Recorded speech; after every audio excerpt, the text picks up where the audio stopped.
కర్ణాటక నుంచి ఆంధ్రప్రదేశ్కు కుంకి ఏనుగులను రప్పించిన నేపథ్యంలో ఉప ముఖ్యమంత్రి పవన్ కళ్యాణ్కు మంత్రి నారా లోకేష్ ట్విట్టర్లో అభినందనలు తెలిపారు. ఉమ్మడి చిత్తూరు జిల్లాలో రైతు సోదరుల కష్టాలను నివారించేందుకు కర్ణాటక నుంచి కుంకి ఏనుగులను రప్పించిన డిప్యూటీ సీఎం పవనన్నకు నా శుభాభినందనలు అని లోకేష్ అన్నారు.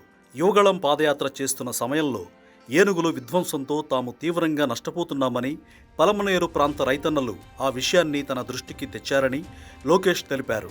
అన్నదాతల ఇక్కట్లను తొలగించేందుకు పవనన్న ప్రత్యేకంగా చొరవ చూపి కర్ణాటక ప్రభుత్వంతో మాట్లాడి ఒప్పించారన్నారు.